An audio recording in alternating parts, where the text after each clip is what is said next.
Tak ada yang bisa menandingi kelezatan kuah mie ayam Bu Nur di desa Karangsari. Aromanya bisa mengalahkan bau sate di malam takbiran, dan tiap tetes kuahnya konon bikin orang ketagihan secara harfiah. Tapi orang-orang di desa itu tahu, semakin lezat masakan seseorang, semakin besar kemungkinan ada sesuatu yang dikorbankan. Desas-desus sudah lama beredar. Warung mie ayam itu berdiri di lahan bekas kuburan yang dipindahkan paksa oleh pemerintah desa.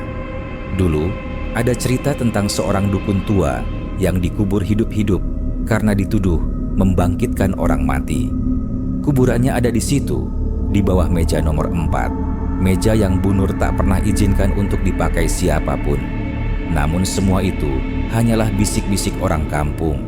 Sampai suatu hari, Rangga, seorang mahasiswa magang dari kota, memutuskan untuk meneliti keunikan warung tersebut sebagai bagian dari tugas akhir jurusannya, perilaku konsumen di daerah rural Jawa. Rangga datang dengan niat ilmiah. Tapi saat dia duduk di warung itu, pertama kali hawa aneh langsung menyelubunginya. Udara di sekeliling warung terasa lebih dingin dari jalan di depannya. Di dinding kayu lapuk itu tergantung sesajen kecil, bunga kantil, beras kuning, dan sepotong telur rebus yang diganti setiap sore sebelum maghrib. "Mau pesan, Mas?" Suara Bu Nur terdengar biasa saja, tapi tatapannya menusuk, seolah mata itu bisa melihat lebih dalam dari sekadar tubuh. Rangga mengangguk, lalu berkata pelan, "1 Bu, pakai ceker ya." Saat semangkuk mie ayam datang, aroma kuahnya menyengat dengan wangi rempah dan sesuatu yang aneh. Ada semacam bau amis menyelinap, bukan amis daging, melainkan amis tanah basah yang sudah lama dikubur. Tapi Rangga tetap mencicipinya, dan saat sendok pertama masuk ke mulutnya, tubuhnya langsung menggigil. Bukan karena dingin, tapi ada sensasi seperti disentuh tangan dingin dari dalam perutnya sendiri. Ia terdiam, tapi terus makan. Bahkan ia tak sadar, air liurnya menetes tanpa bisa dikendalikan. Di kursi seberang, Bu Nur tersenyum pelan sambil mengelus-elus kain hitam yang diikat di pinggangnya. Kain itu, kata orang-orang tua, dulu milik seorang pocong yang pernah melompat-lompat di desa itu mencari kepala yang hilang. Dan malam itu, Rangga bermimpi buruk.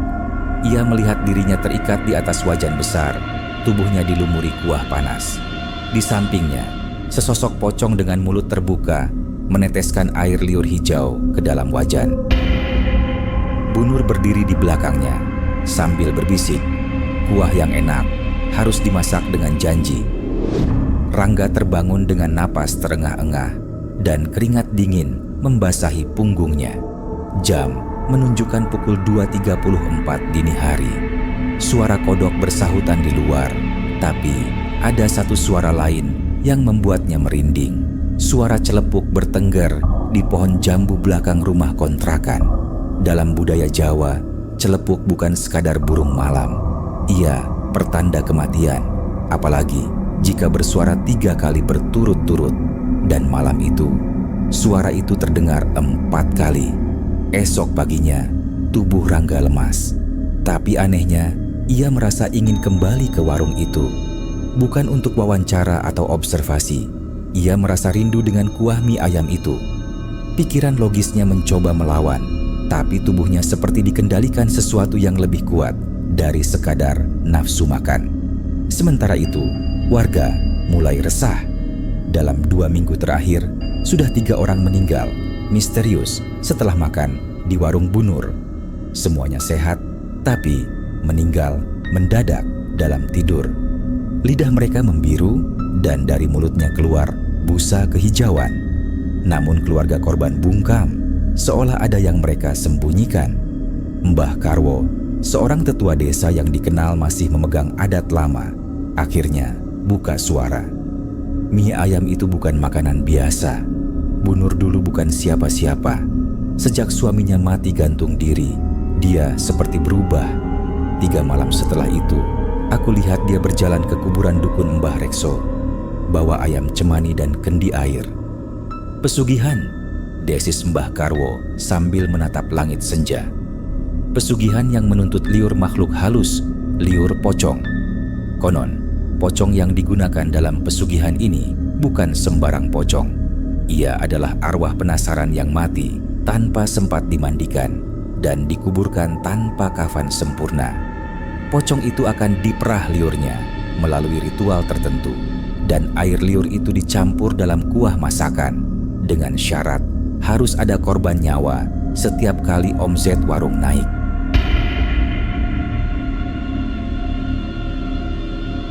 Sementara Rangga semakin sering mengunjungi warung itu, Bu Nur mulai memperhatikan sesuatu. "Mas Rangga ini istimewa," katanya sambil menyodorkan semangkuk mie ayam gratis.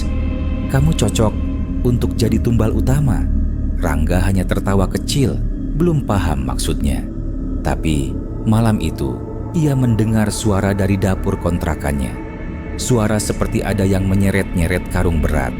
Saat ia intip, tak ada apa-apa. Namun di depan pintu ada bekas tapak kaki lumpur. Dua-duanya menempel rapat, seperti kaki terikat, dan baunya seperti kuah mie ayam basi. Hari berikutnya, tubuh Rangga makin melemah. Ia batuk-batuk kecil, dan di setiap batuknya, lendir kehijauan muncul di sudut bibirnya. Ia mulai kehilangan nafsu makan pada hal lain, kecuali mie ayam Bu Nur. Bahkan air putih pun terasa pahit. Ia mencoba menjauh, tapi setiap malam, mimpi yang sama datang. Dirinya berada dalam wajan besar, dikelilingi oleh suara tawa-tawa aneh dan pocong yang terus meludah ke dalam kuah. Ia merasa dikutuk, tapi tak tahu oleh siapa. Sementara itu, seorang anak kecil bernama Sari, anak dari salah satu korban meninggal, mulai kerasukan saat sedang bermain di halaman rumahnya. Ibunya yang panik memanggil Mbah Karwo, dan saat didatangi, tubuh Sari menggigil dengan mata melotot dan suara berat keluar dari mulut mungilnya. "Warung itu milik kami sekarang. Setiap sendok kuah, kami yang menjilati nyawanya. Dia sudah berjanji, tidak bisa dibatalkan, tidak bisa berhenti."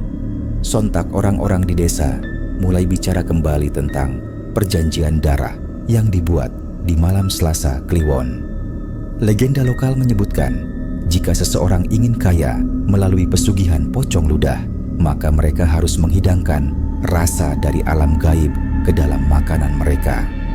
Dalam ritualnya, pocong akan muncul dan meludah ke dalam kendi yang sudah dibacakan mantra oleh dukun mediator.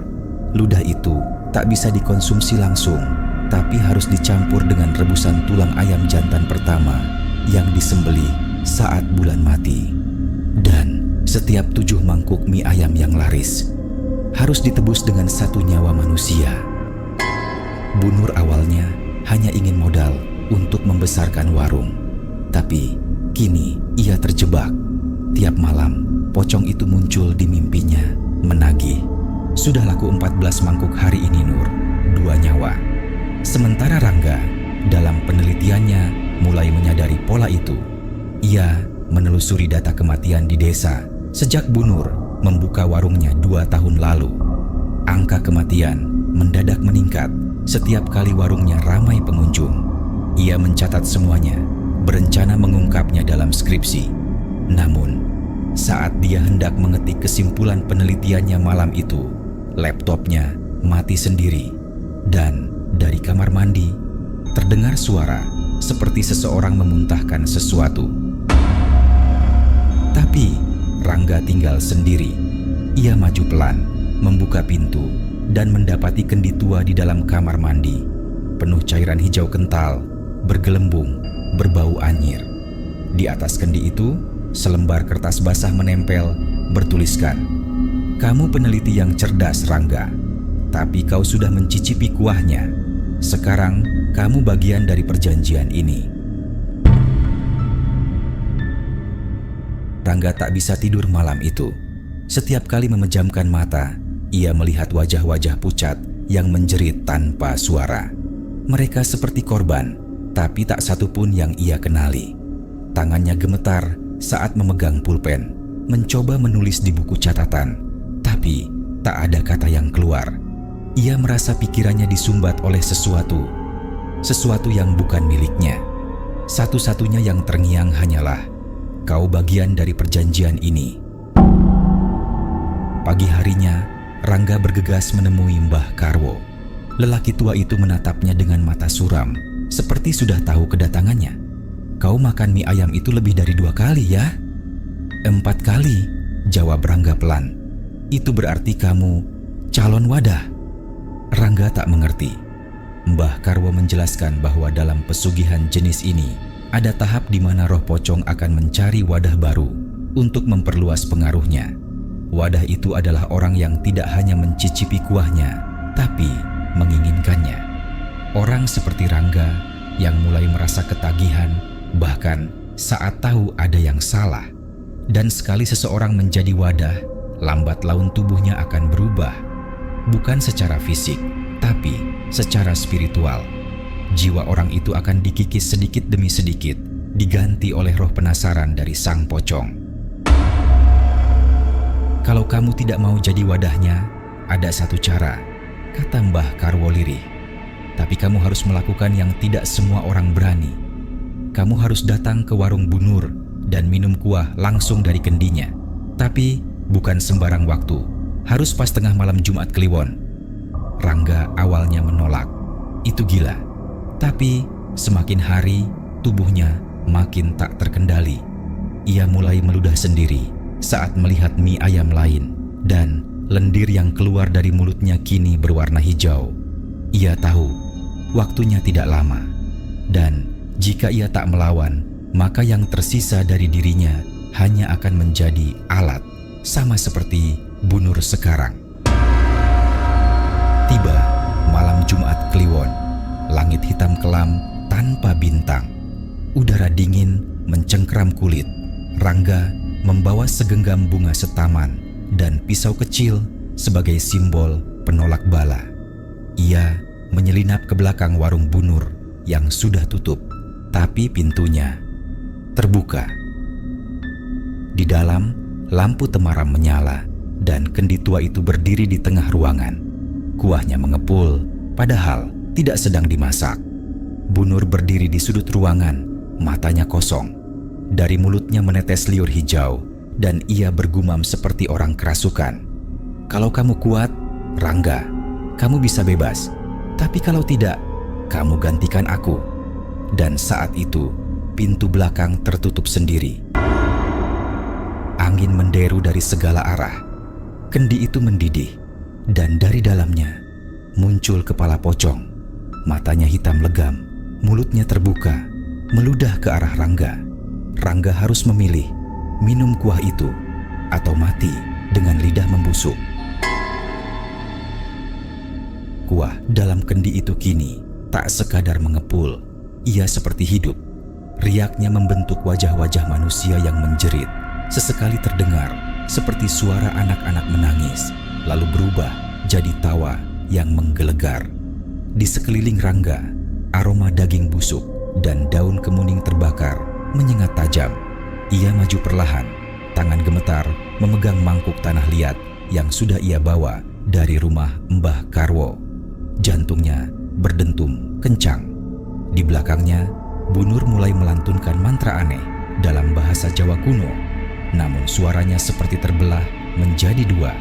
Satu lembut seperti perempuan, satu lagi serak dan berat seperti suara dari liang kubur. Minumlah, Rangga. Kalau tidak, kau akan diludah sampai rohmu hilang. Tiba-tiba, pintu warung tertutup rapat. Semua lampu padam. Hanya cahaya kehijauan dari dalam kendi yang menyinari wajah Rangga. Ia tahu ini momen penentuan.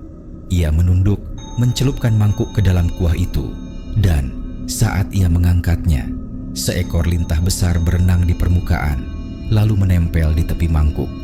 Ia tak bisa mundur. Dengan satu helaan napas, Rangga meneguk kuah itu. Begitu cairan kental menyentuh lidahnya, seluruh tubuhnya seperti disambar petir. Matanya memutih. Ia terjatuh, kejang-kejang. Dalam kondisi tak sadar, Rangga merasa jiwanya ditarik masuk ke dalam ruang gelap. Ia melihat Bu Nur berdiri di sisi sumur tua, meneteskan darah ke dalam kendi. Ia melihat semua korban sebelumnya, anak-anak, lelaki, perempuan, berdiri diam dengan mata kosong, semua memegang mangkuk. Lalu ia melihat dirinya sendiri, tapi wajahnya sudah bukan dirinya. Itu wajah pocong. Rangga berteriak, tapi tak ada suara. Saat itu, sebuah tangan kasar mencengkeram bahunya dan menariknya ke belakang. Mbah Karwo muncul dalam penglihatan itu, membaca doa dengan cepat, menyiramkan air mawar ke arah kendi. Tiba-tiba, semua hening. Rangga terbangun di lantai warung. Kuah di kendi menghitam. Bu Nur terkapar, napasnya berat. "Kamu berhasil," katanya pelan. "Tapi perjanjian harus tetap berjalan. Harus ada yang menggantikanku, atau mereka akan datang lagi." Rangga menatapnya dengan campuran iba dan kemarahan. Tapi sebelum ia bisa bicara, Bu Nur tersenyum tipis dan tubuhnya perlahan berubah menjadi abu, hanyut tertiup angin yang masuk dari sela-sela jendela. Seminggu kemudian, warung Bu Nur ditutup. Polisi menyebutnya sebagai kasus kebakaran kecil yang aneh karena tidak ditemukan sisa tubuh, hanya abu di tengah ruangan. Tapi malam harinya, di salah satu sudut kota yang lain, berdiri gerobak mie ayam sederhana. Tulisan di atasnya, "Mie ayam kangen rasa." Di balik gerobak itu, Rangga menyajikan semangkuk mie ayam kepada pelanggan pertamanya malam itu. Ia tersenyum sopan. "Pakai kuahnya banyak, Mas, biar gurihnya nempel sampai ke lidah."